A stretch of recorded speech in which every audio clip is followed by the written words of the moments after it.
Lucas Kapitulo 20. Gilalis ang kagahom ni Jesus.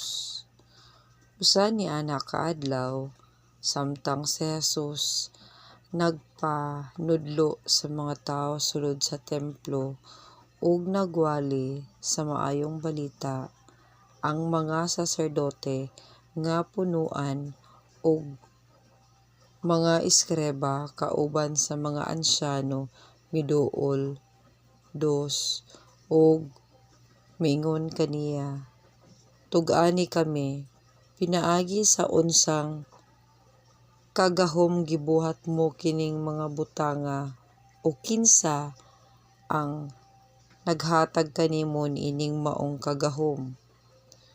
Tres kanila mitubag siya nga nag-ingon, "Aduna usab ako'y ikapangutana kaninyo, karon tug-ani ako." 4. Ang pamawtismo ni Juan gikan ba kadto sa langit o gikan ba sa mga tao? 5. Ug ilang gitulo-timbang kini diha sa ilang kaugalingon nga nag-ingon, "Kun moingon kita gikan sa langit," siya moingon kanato, "Nganong wala man lagi ninyo tuohi siya?" 6. Ug kun moingon kita gikan sa mga tao, batuon kita sa tanang mga tao, kay nagatuo man sila nga si Juan propeta. 7. Ug sila mitubag nga wala kuno sila masayod kun diin kadto gikan. 8. Ug si Jesus miingon kanila, "Dili kusab. Kuusab kamo tug-anan pinaagi sa unsang kagahom gibuhat ko kining mga butanga." Ang sambingay mahitungod sa parasan ug mga saop. 9. Unya misugod siya sa pagsugilon sa mga tao niining sambingaya. Dihay usa ka tawo nga nagtanom og parasan, ug kini iyang gipasaopan sa mga tawo, ug unya milangyaw siya ngadto sa ilang dapit sulod sa hataas nga panahon. 10. Ug sa pag-abot na sa panahon sa tingpupo, iyang gipaadto ang usa ka ulipon ngadto sa mga saop aron siya maoy ilang hatagan og bahin sa mga bunga parasan. Apan gibunalan siya sa mga saop ug ilang gipapauli nga walay dala. 11. Ug unya iyang gipaadto ang lain na usab nga ulipon, apan kini siya usab ilang gibunal-bunalan, gipakaulawan ug ilang gipapauli nga walay dala.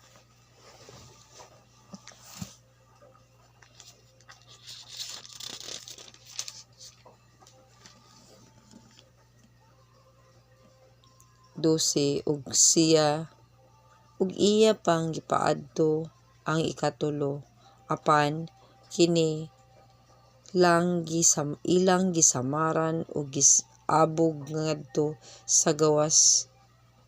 Unya ang tag-iya sa parasan miingon, "Unsa may buhaton ko? Paadtuon ko ang akong pinalanggang anak." Tingali ilang tahoron siya. 14.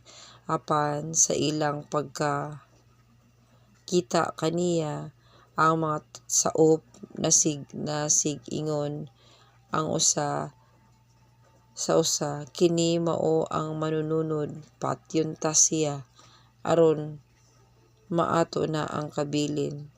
15. Ug ilang gilabog siya ngadto sa gawas sa parasan ug ilang gipatay.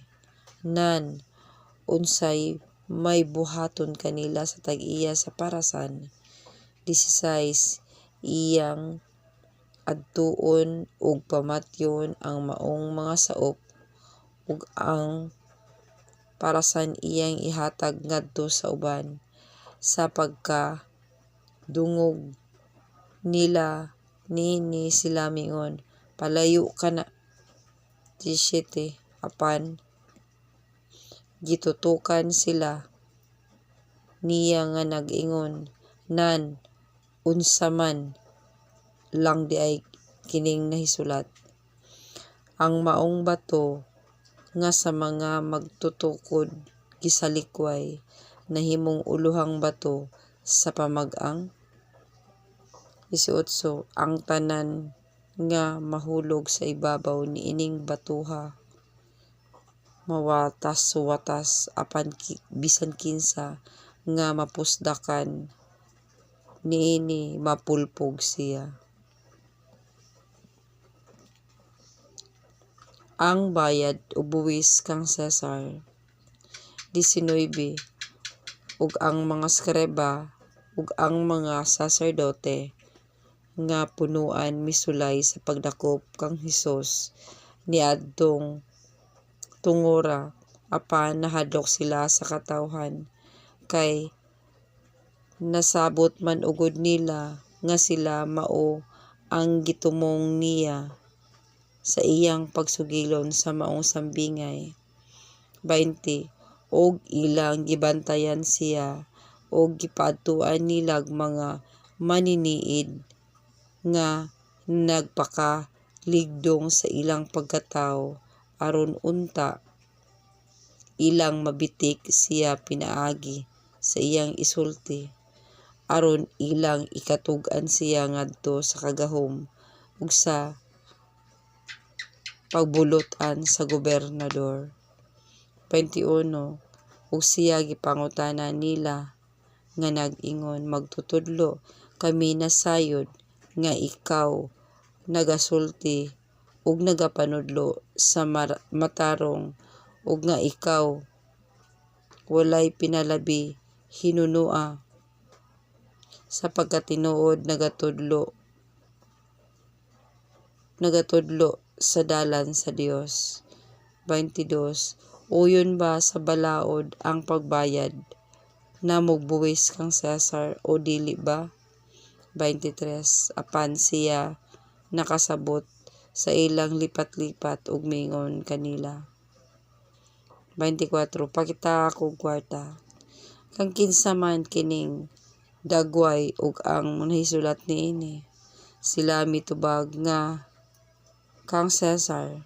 25 siya mingon kanila, "Nan, bayarin ninyo si Cesar sa mga butang nga iya ni Cesar ug ang Dios sa mga butang nga iya sa Dios." 26 ug sa atubangan sa katawhan wala sila makahimo sa pagbitik kaniya pinaagi sa iyang gipamulong ug sa kahibulong kanila iyang gitubag sila wala nay lain pang gikasulti. Pangutana mahitungod sa pagkabanhaw. 27 unya giadto siyag mga Saduseo, mga tawo nga nag-ingon nga walay pagkabanhaw. 28 ug siya ilang gipangutana nga nag-ingon magtutudlo si Moses nagsulat alang kanato nga kun ang usa ka lalaki kamatyan sa iyang igsuon nga adunay asawa apan walay mga anak, ang maong lalaki kinahanglan mangasawa sa balo niini nga og magapaliwat siyag mga anak alang sa iyang igsuon.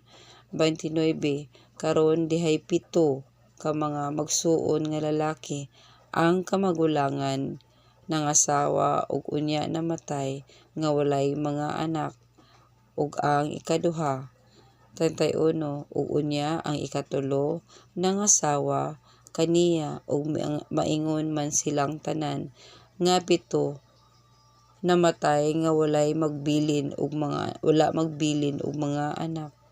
32 ug unya ang babayi usab namatay.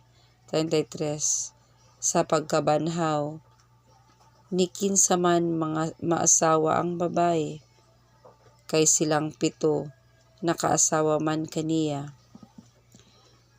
34 ug si Jesus miingon kanila, ang mga anak niining kapanahunan karon nagapangasawa ug nagapamana. 35 apan ang mga gipanag-isip nga takos sa pagpakaabot ni atong maong kapanahunan unya ug sa pagkabanhaw gikan sa mga patay dili na sila mga pangasawa o magapamana. 36 kay sila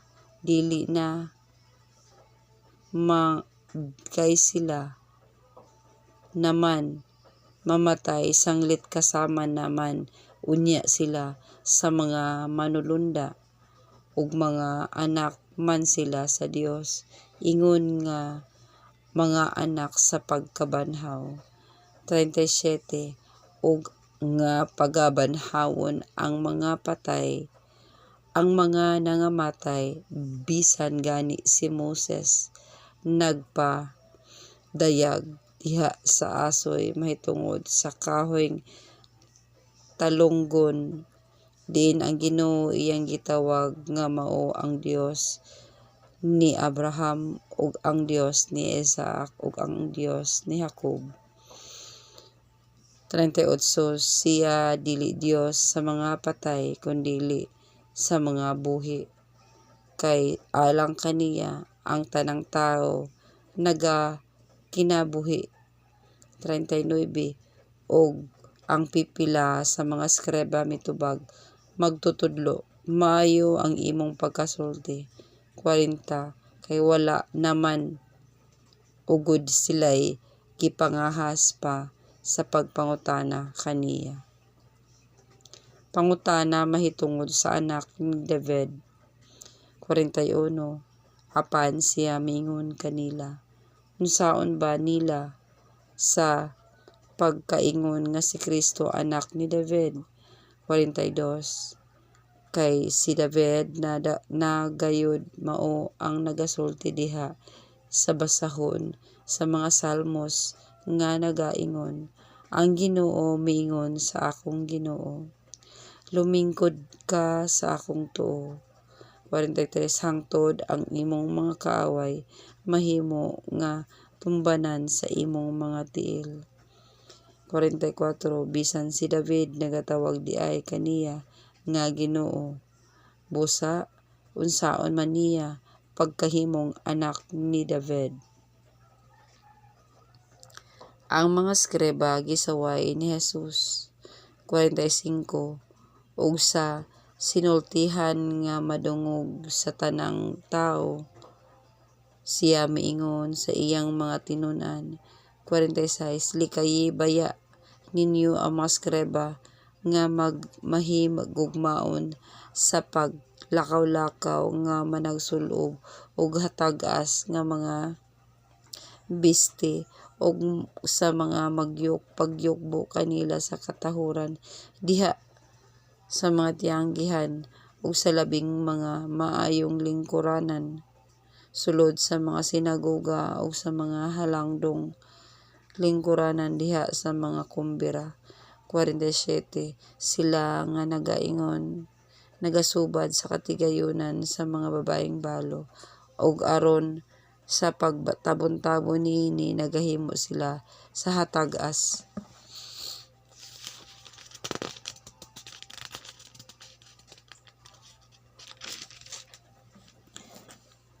Hatag-as mga pangadyi pahiaguman ra nila ang labi pa ka mabug-at nga hukom sa silot.